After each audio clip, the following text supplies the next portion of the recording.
Bonjour, bienvenue dans ce point bourse du 10 avril 2025. Alors aujourd'hui, on va reparler des annonces de Trump, notamment qui ont bien fait bouger les marchés hier, leur réaction hier et aujourd'hui, de voir un peu la force du rebond et ce que ça peut impliquer, notamment sur la suite.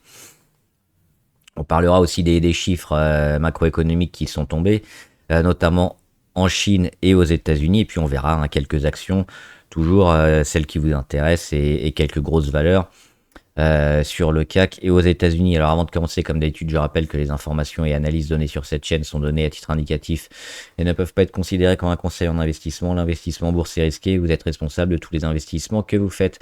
Un petit point sur les chiffres, donc aujourd'hui on a eu l'IPC, donc l'indice des prix à la consommation, notamment en Chine et aux États-Unis. On va regarder la Chine avec alors on le sait, la Chine, le problème, c'est pas l'inflation, c'est justement qu'elle a du mal à redémarrer. Donc, un des indicateurs d'un redémarrage, c'est un début d'inflation. Petit au début, forcément, mais c'est pas une déflation, hein, forcément. Quand c'est négatif comme ça, c'est on a un peu de mal au niveau de l'économie. Alors que quand on a une économie forte, voire en surchauffe, on a des prix qui s'envolent, ce qui est généralement bon pour les actions. Donc là, forcément, le petit rebond a du mal à se faire. On avait eu des chiffres relativement mauvais le mois dernier, négatifs. On est encore négatif, mais presque plus, hein, on le voit. On est revenu sur l'année à moins 0,1. Donc presque stable par rapport au même mois de l'année dernière. Donc c'est des tendances qui mettent un peu de temps à se mettre en place, mais ce qu'on attend de la Chine notamment, c'est un redémarrage et des prix qui montent un petit peu. Alors avec la guerre avec les États-Unis, ça va peut-être être compliqué, mais c'est un des indicateurs qu'on suit notamment pour voir un peu la force chinoise. Et puis les prix à la production, pareil, c'est revenu négatif, hein. On était à moins 2,2 en annuel le mois dernier, on est à moins 2,5, donc on manque toujours un peu de force en Chine, notamment aux États-Unis. On a l'IPC Core, c'est comme l'IPC, hein, l'indice des prix à la consommation, mais hors éléments volatiles comme l'énergie ou le tabac par exemple. On le voit, on est sous les 3, ce qui n'était pas arrivé depuis très très longtemps, hein. 2000, c'était le rebond post-Covid. Donc plutôt une bonne chose.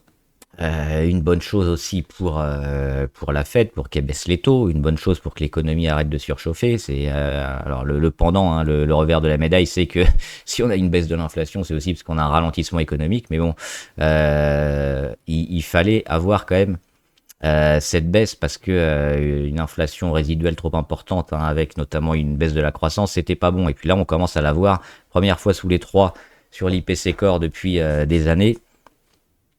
Plutôt une bonne chose, hein. On est à exactement 2,8 sur les chiffres américains. Et puis au niveau du chômage, rien d'inhabituel, toujours autour de 220 000 nouveaux inscrits. On va regarder les matières premières pour voir. On va commencer par l'uranium parce que ça me semble intéressant, notamment à suivre ces prochains jours, parce qu'on a un chandelier super important. On le voit 9,5%, hein, sur l'uranium, presque 10% en une journée. Généralement, c'est pas anodin quand on a justement cette force-là. Alors, à voir la confirmation qu'on aura ces prochains jours sur les actions aussi, hein. On a eu une baisse et puis une petite déception un peu aujourd'hui, mais ça peut déjà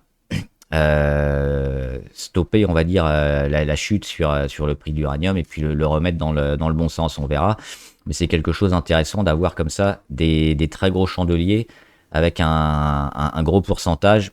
Généralement, ça indique des tendances un peu changées ou confirmées quand elles suivent le mouvement. Mais là, comme on a un mouvement baissier, on a un gros mouvement haussier, on peut peut-être espérer le début de la fin de la baisse sur l'uranium. On va regarder le Brent aussi qui a réagi, notamment hier, avec une mèche basse sur les 60. Alors la 60, c'est pas encore la catastrophe. La catastrophe, ce sera éventuellement les 55, hein, on le voit, sur lequel on a rebondi notamment en 2023. Là, on est encore un peu au-dessus. Début de réaction notamment hier. Alors hier, ça a été annoncé vers 19h, je crois, heure de Paris, 19h, 19h30. Donc c'était avant 16h aux États-Unis. Ça devait être vers 13h, je crois, aux États-Unis. Donc grosse journée. Et aujourd'hui, comme sur les actions, on va le voir après, on revend un peu, on rebaisse. C'est normal, c'est un peu un retour à la moyenne. Alors le problème, c'est que quand on a des belles annonces comme ça, on peut peut-être s'attendre à des grosses journées et puis une continuation au moins un jour ou deux, plus ou moins fort. Là, on voit qu'on commence déjà à rendre, notamment sur le Brent, qui est aussi un marqueur hein, de la croissance et de la demande en énergie mondiale. Donc, ce que le marché joue et ce que le marché nous dit finalement, c'est quoi? C'est alors les droits de douane qui sont mis entre parenthèses, très bien, on achète, mais on va pas suracheter la nouvelle, on va pas se réinvestir à fond, on va pas être all-in sur les marchés parce que euh, pour l'instant c'est juste une parenthèse, c'est-à-dire qu'on n'a que des négociations qui sont en cours et qu'on n'a pas encore d'accord. Ce que le marché veut, c'est des accords avec des droits de douane relativement bas pour qu'on ait encore des échanges et du commerce. Parce que si les 90 jours se passent et que finalement il nous refait des trumperies et qu'il nous remet des taxes plus ou moins comme il avait annoncé avant, ça n'aura servi à rien. Donc c'est ça, le marché se dit peut-être qu'on va avoir du mieux, on remet une pièce dans la machine, mais on met pas tout le portefeuille, tous les investissements à fond, parce qu'on n'a pas ces certitudes, on n'a pas encore ces accords avec la plupart des pays. Donc pour l'instant, les taxes de 10%, oui, mais on en veut plus et on veut des accords avec les pays. La deuxième chose aussi, c'est la mauvaise nouvelle avec la Chine, parce que il y a une grosse guerre commerciale, hein, États-Unis-Chine, avec les États-Unis qui sont à 125%, je crois, la Chine aux alentours de 94%, enfin c'est dans ces eaux-là. Donc on a des prix multipliés par deux hein, pour se vendre aux États-Unis quand on vient de Chine et en Chine quand on vient des États-Unis. C'est compliqué hein, d'acheter un produit deux fois le prix. Il y a peu d'acheteurs qui vont faire cet effort-là. Donc là aussi, les investisseurs, ils veulent des accords par secteur, par entreprise, par secteur géographique, enfin qu'on arrête d'avoir des droits de douane complètement insensés qui mettent le commerce quasiment impossible entre les deux pays. Donc on a ces deux choses-là. On a à la fois cette bonne nouvelle, mais qui en appelle d'autres, à savoir des signatures d'accords avec les pays, et la guerre commerciale entre les États-Unis et la Chine qui elle, est au plus haut et qui doit, elle aussi, baisser ses taxes pour que les marchés rebondissent fortement et aillent de l'avant. Donc pour l'instant, on est un peu mieux que ces derniers jours, mais on en veut plus parce qu'on n'a pas assez de visibilité et de certitude sur la suite. Donc c'est ce qu'on voit sur le Brent et c'est ce qu'on voit sur la plupart des actions qu'on va voir après avec des rebonds qui ont été faits hier et qui sont en partie vendus aujourd'hui. Forcément, dans ces conditions-là, l'or, qui est une valeur refuge, surtout avec les problèmes américains, on ne veut pas forcément acheter du dollar, parce que le dollar, il risque également de baisser un peu.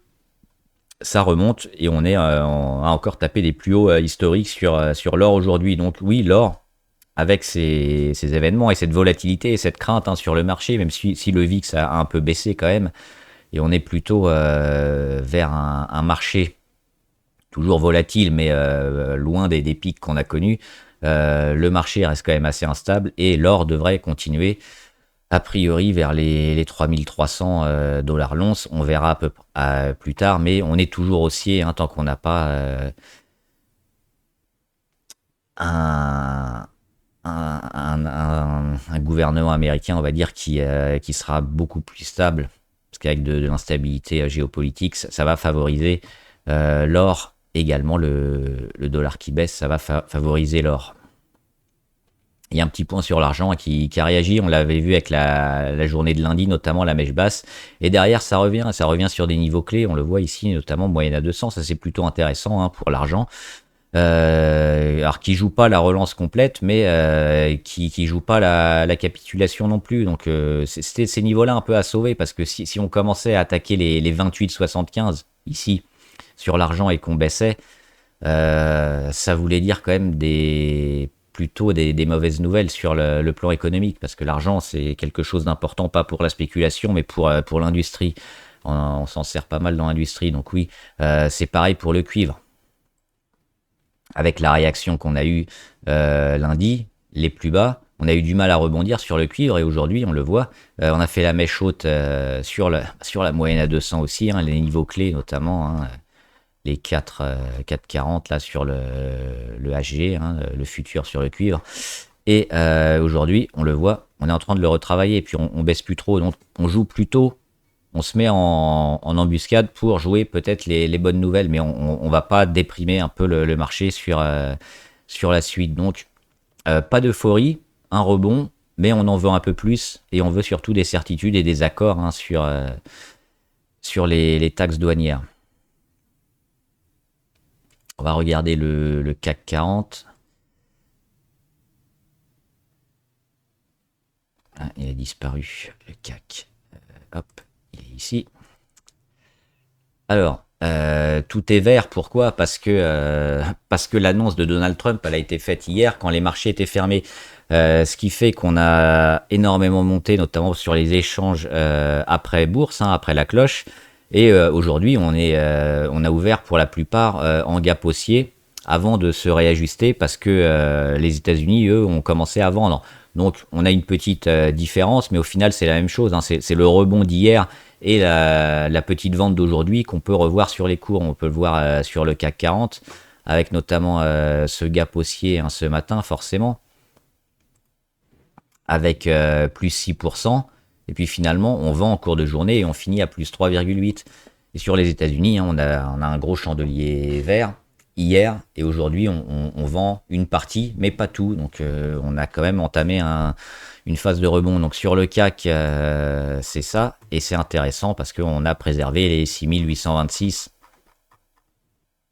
ici. Hein, c'est ces niveaux-là qui nous avaient sauvés au mois de mars 2023, au mois d'octobre 2023 et au mois de avril 2025. Qu'est-ce qu'on peut espérer? Bah, certainement un peu de construction, toujours un peu de volatilité. C'est pour ça que c'est compliqué toujours d'avoir une dynamique claire. On en aura un peu plus avec les accords s'ils se font et s'ils se signent. Mais pour le moment, oui, on a deux zones, les 6826 en support, et si on va les toucher, si on va les enfoncer, on aura certainement des mauvaises nouvelles, ou inversement, des mauvaises nouvelles, et on va certainement toucher et enfoncer les 6826, et à contrario, un retour ici sur les 7005, 7006, ça voudra dire qu'on a des accords entre deux.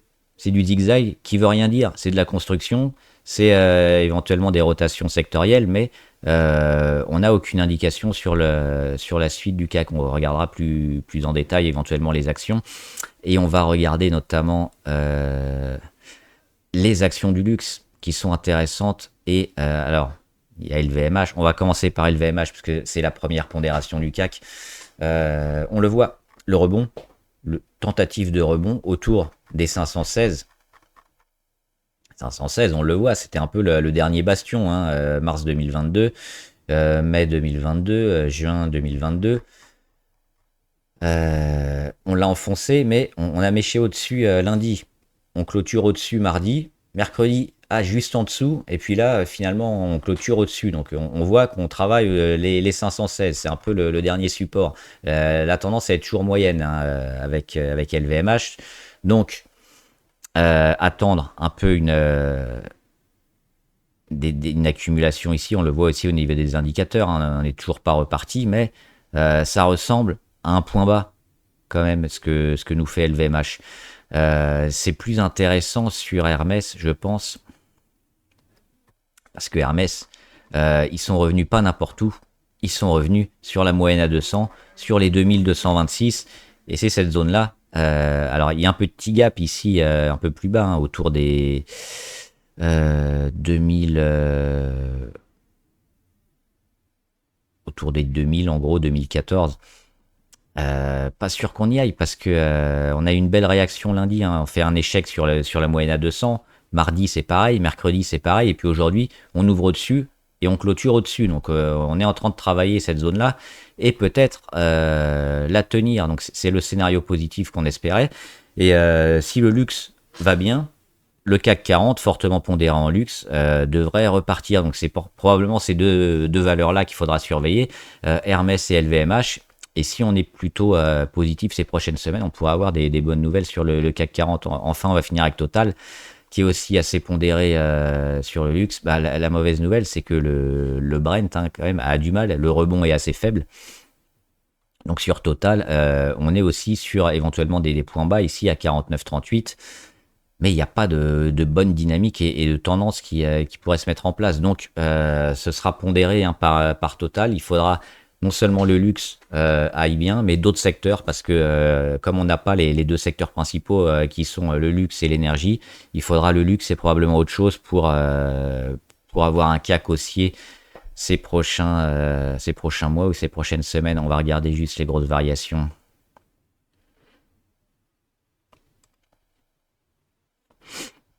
Publicis toujours positif, hein, c'était un peu bas, voire trop bas. Là, on a une belle réaction. Euh, ça semble aussi super sévère, hein, la baisse sur Publicis, même s'ils vendent pas mal aux États-Unis. Il faut attendre, par rapport à ce qu'on a dit, hein, sur le CAC 40, c'est toujours la même analyse. On est sur des points bas ici à 75. Il faut attendre la construction, qu'elle se fasse et qu'on ait probablement des rentrées un peu plus tard, mais on a déjà des gros volumes. Il faudra attendre à nouveau, je pense, des rentrées de volume encore importantes, mais probablement d'ici un mois pour confirmer la hausse sur Publicis. Sur Saint-Gobain, on est déjà en train de réagir sur ces moyennes-là, sur la moyenne à 200 autour des 85. Alors on peut retomber un peu plus bas, hein, c'était le dessin qu'on avait fait.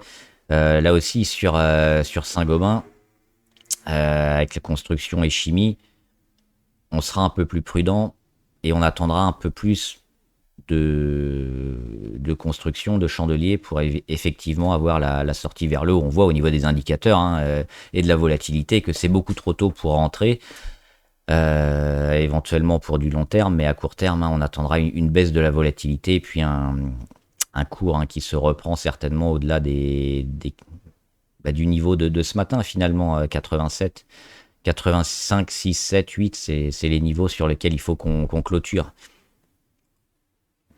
Et puis Orange, hein, qui a du mal forcément. Avec un marché plutôt vert, les défensives rapportent pas trop de flux. Alors pour l'instant, ça baisse pas, mais moi je suis toujours baissier, hein, à court terme sur Orange, après la belle progression qu'on a eue dernièrement. Et puis avant de voir quelques valeurs aussi françaises et européennes, je voulais voir quelques valeurs américaines. Et alors on a les Batman, on le voit, hein, c'est rouge, parce que hier ça a été exceptionnel, notamment ça a été très vert, donc on peut le voir sur les graphes, notamment Alphabet qui a pris beaucoup hier. On a pris 9%, 9,9, donc quasiment 10%, et aujourd'hui on en perd entre 3 et 4. Donc au final, le rebond, il est quand même là. Il n'est pas énorme parce que on perd une partie du rebond, et on va voir sur toutes les actions, sur les grosses caps américaines, c'est le même phénomène. Un gros rebond hier et en partie vendu aujourd'hui, mais on reste toujours au-dessus du niveau de lundi-mardi. Donc peut-être dans une dynamique un peu haussière. Sur Apple, c'est la même chose, avec le gros rebond hier. Et la vente en partie aujourd'hui. Broadcom, c'est la même chose. Meta Platform, c'est identique. Microsoft, le gros rebond et puis la petite vente pour revenir environ à la moitié, hein, de ce qu'on avait gagné. Nvidia, c'est pareil. Et Tesla, idem. Je voulais voir aussi sur les États-Unis, il y avait une valeur. C'était l'épaule tête-épaule. Donc une figure qu'on connaît bien. Épaule, mois de décembre, la tête au mois de janvier, la deuxième épaule au mois de mars, et on revient vers le bas. Donc a priori, il faut vendre cette valeur-là. C'est Géo Group, hein, c'est la valeur. Alors il fallait certainement vendre avant même, hein, on s'en doutait, mais on a la confirmation d'une tendance qui se met en place probablement pour un retour beaucoup plus bas sur le spécialiste des centres pénitentiaires et psychiatriques aux États-Unis, qui avait énormément explosé avec l'élection de Donald Trump, on le voit ici. Et on pourrait faire un peu comme Tesla, probablement rendre quasiment tout avant de reconstruire autre chose. Mais là, il y avait une part de spéculation, et puis là, la figure, hein, qu'on est en train de faire, est quand même relativement inquiétante, donc plutôt négatif sur Geo Group. Une valeur aussi dont on a beaucoup parlé, qui est intéressante, c'est Berkshire Hathaway, parce que c'est la valeur notamment de Warren Buffett. Et il avait annoncé un peu pas mal de baisse sur les marchés depuis plusieurs mois. Donc il s'était un peu désinvesti des marchés, donc il avait pas mal de cash. Ce qui peut être intéressant, c'est deux choses. Soit de voir sur quelle valeur il va se replacer pour éventuellement le suivre sur une, deux ou trois de ces valeurs, hein, sur les choix éventuellement de valeurs en particulier ou des secteurs qu'il juge intéressants. Warren Buffett il fait plutôt du long terme, hein, donc ce sera pas dans une optique court terme, ou alors directement regarder ce que fait Berkshire Hathaway et éventuellement prendre du Berkshire Hathaway. Alors là, faut avoir les moyens, hein. C'est moins d'un million, hein, c'est presque abordable, 763 000 dollars. On va plutôt regarder la B à 509 dollars. Donc oui, c'est ça qu'il faut peut-être faire sur les marchés US, voir ce que Berkshire Hathaway est capable de faire. Grosse baisse comme tout le monde, mais finalement elle résiste mieux. Et puis elle est toujours, on le voit dans sa tendance, hein, plutôt forte. Depuis le mois d'octobre 2022, on fait que monter. À chaque fois qu'on revient sur les plus bas, c'est racheté. Et là, on est revenu, hein, pas loin. On a méché sur la moyenne à 200 lundi. Et on est déjà en train de rebondir assez fortement. On attend maintenant les achats, hein, de Warren Buffett. Et éventuellement, se placer sur du Berkshire Hathaway, ça peut être intéressant. Là aussi, on attendra peut-être quelques jours de baisse de volatilité, parce que ça semble encore un peu compliqué. Mais oui, hein, autour des 484 peut-être, un peu plus bas qu'actuellement, ça peut être intéressant de rentrer sur ce genre de valeur. Et avant de faire les valeurs abonnées, on va regarder quelques valeurs.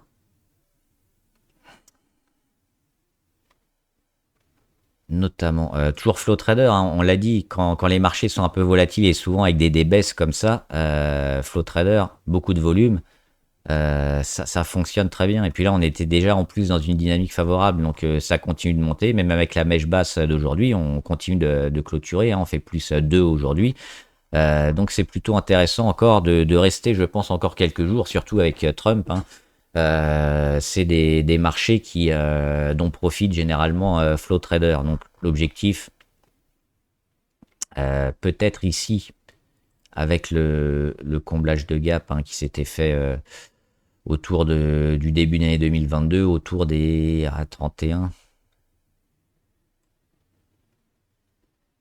31-30. On n'est pas très loin, on est sur les 29, mais il y a peut-être encore quelques euros à gagner, et puis voir si on amplifie encore le mouvement, on restera, mais si on commence à avoir du mal, peut-être quitter éventuellement sur cette valeur-là. Hermès, on l'a fait.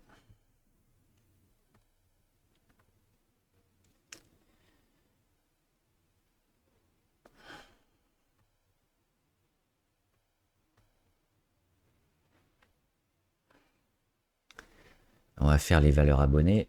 Déjà 6 heures. Hop. Il y en avait quelques-unes. Celsius Holding.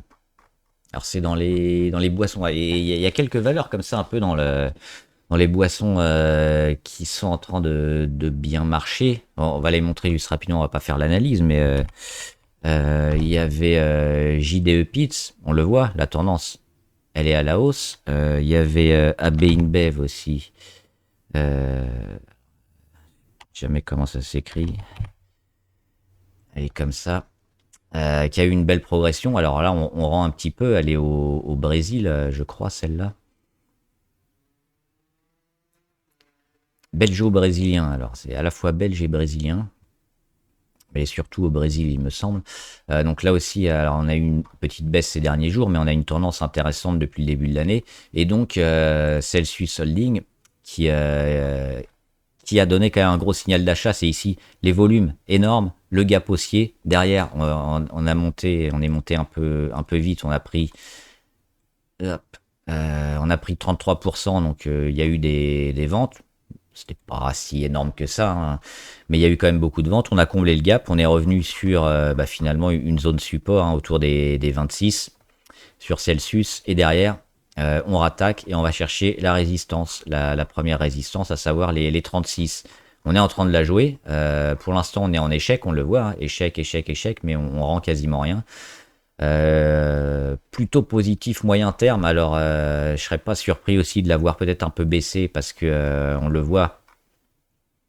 On va peut-être consolider un peu au niveau des indicateurs. La moyenne à 200 elle est toujours baissière, donc on pourrait la recasser à la baisse, mais la recasser à la hausse assez prochainement aussi, avec un phénomène un peu comme ça hein, sur Celsius. Donc plutôt positif moyen terme. À court terme, ça risque de bouger pas mal, mais on a quand même ce beau signal de rentrée qui s'est fait au mois de février, donc intéressant. Ferrari, moi je suis toujours positif sur Ferrari, je trouve que c'est un bon prix là, entre les 366 et les 407, c'est relativement peu cher. On verra, mais le signal, on surveille aussi la moyenne à 200, on surveille l'oblique RSI, là on est près de les casser. On le voit, hein, on est allé sous les 30 niveaux RSI, on est déjà ressorti 2 fois. Une fois ici le 26 mars, une fois le 7 avril. Ça commence à réagir. Les marchés en plus sont pas très favorables, mais Ferrari devrait mieux résister, hein, notamment avec leur capacité à augmenter les prix. Et puis avec les taxes hein, qui sont mis entre parenthèses, ça pourrait être intéressant. Pour Ferrari aussi, oui, il y a une chose dont je voulais parler, c'était éventuellement les capacités, j'aurais dû en parler en début de vidéo, de faire des stocks avec ces droits de douane qui vont être mis en suspens. Ça permet plus ou moins 90 jours, s'il n'y a rien entre-temps, aux entreprises de faire du stock, d'acheter énormément et de faire rentrer sur le territoire en payant que 10%. Et ensuite, on verra où se situera les taxes, mais déjà, on aura de quoi faire. Ce qui peut, à court terme, être plutôt favorable pour les premiers trimestres, hein, premier et deuxième trimestre américain, mais à moyen terme, des stockages, donc plus de ventes, plus d'achats, ça pourrait être assez négatif. Donc c'est ça aussi qu'on peut voir, c'est est-ce qu'on va avoir du stockage finalement et du surachat sur certains secteurs ou certaines valeurs. Ferrari, donc pour y revenir, on n'est pas loin de casser ici une moyenne à 20 jours d'inversion de tendance. On ne l'a pas encore fait. Ce sera certainement un signal d'achat. On a déjà aujourd'hui cassé l'oblique RSI qui casse généralement avant les prix, donc c'est plutôt intéressant. Je suis pas sur Ferrari, mais je pourrais éventuellement y revenir parce qu'elle me semble toujours favorable pour l'année 2025. Et ici sur des prix relativement bas, donc on attend juste encore un petit déclic, mais techniquement on n'est pas loin de re-rentrer hein, sur Ferrari. Très favorable. Neurone, c'est plus ce qu'elle fait Neurone.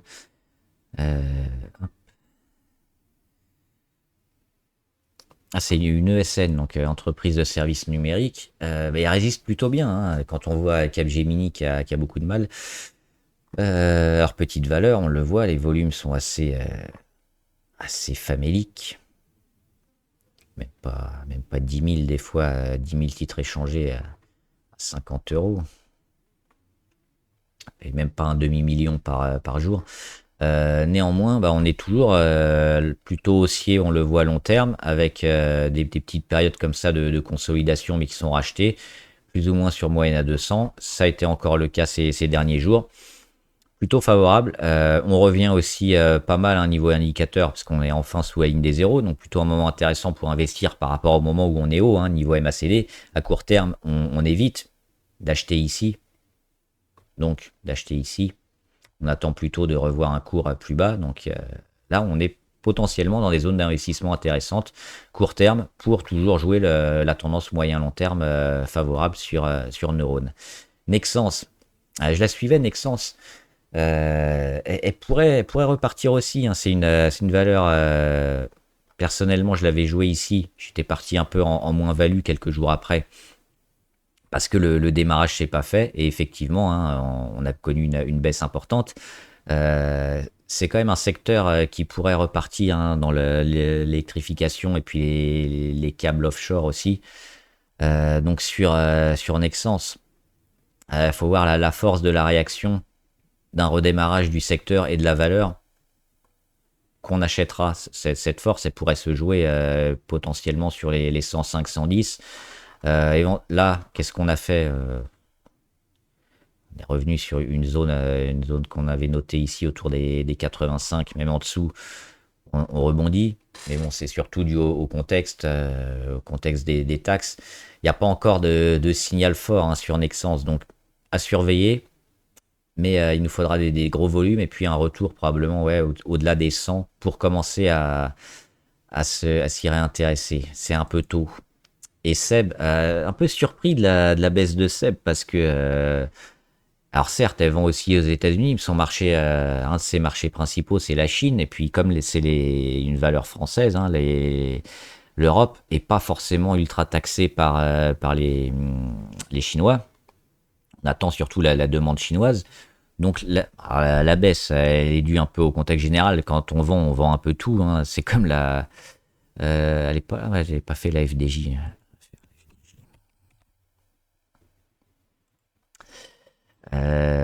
Donc oui, Seb, elle a été vendue un peu avec tout le monde. Par contre, ce qui est inquiétant, c'est ça, c'est cette zone-là qui avait été constamment rachetée sur Seb, même quand la Chine allait pas très bien. Entre les 80 et les 87, on le voit, racheter, racheter, racheter, racheter, racheter. Ici, mois de février, racheter. Et puis là, 2 avril, on est encore bon. Et puis boum, 3 avril, on est en dessous des 80. Ça c'est pas bon. Et puis là, on fait le rebond. Et on est encore en dessous, on fait un échec ici, double échec, ça c'est plutôt inquiétant. Sous les 80, alors c'est explicable en partie par la faiblesse du marché intérieur chinois pour le moment.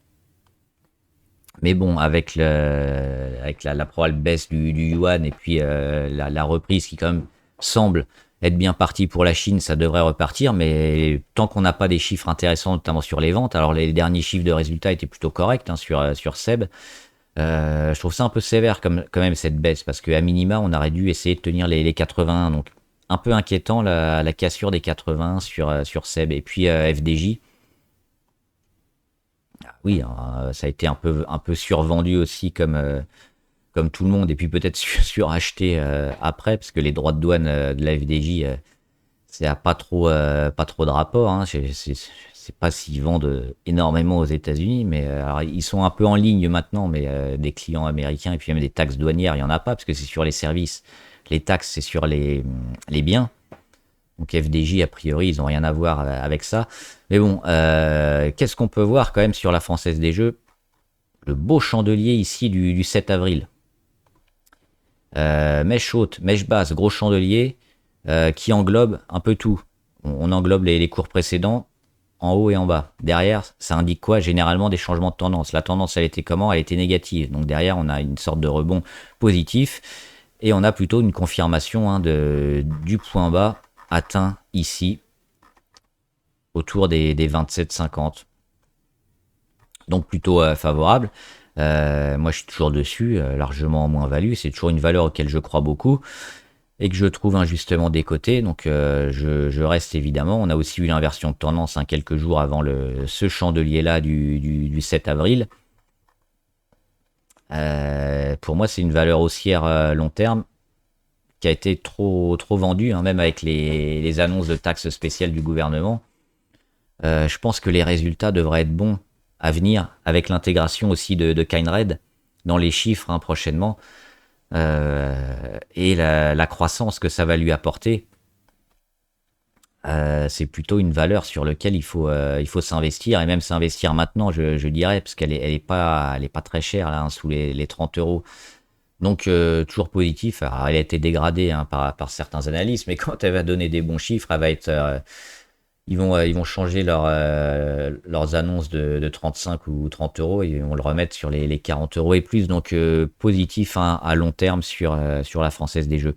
Voilà, j'espère que la vidéo vous a aidé. N'hésitez pas, hein, comme d'habitude, à me mettre en commentaire si vous avez des questions. Si vous avez des demandes sur des actions en particulier, j'y répondrai. Bon trade, à plus.